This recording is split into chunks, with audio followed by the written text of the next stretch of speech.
La présidentielle du 11 avril prochain sera une fête.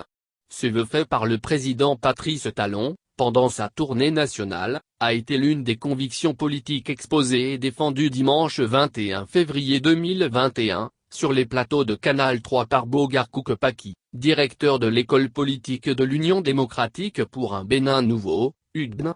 Pour l'invité des journalistes André Dossa et Herman Agnan-Bossou, cette élection sera non seulement une fête, mais aussi un moment pour le peuple d'exprimer sa reconnaissance au chef de l'État Patrice Talon. Puisqu'il a eu un bilan à nul autre pareil depuis 1960.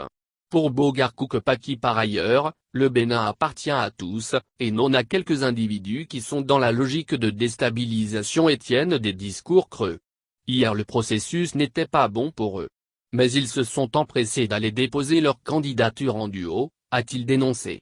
L'invité s'offusque contre cette logique de l'opposition qui se conforme à un aspect de la loi, et ne se préoccupe pas du reste.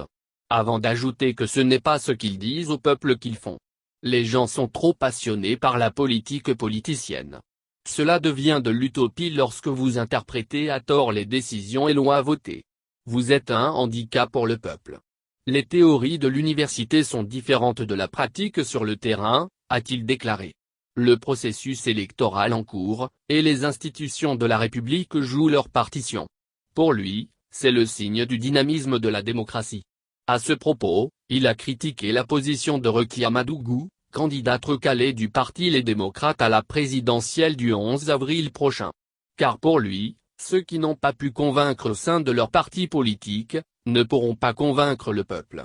Au demeurant, poursuit-il, la candidate du parti Les Démocrates devrait s'estimer heureuse que la Cour constitutionnelle ait accepté de l'inscrire il y a quelques semaines seulement sur la liste électorale.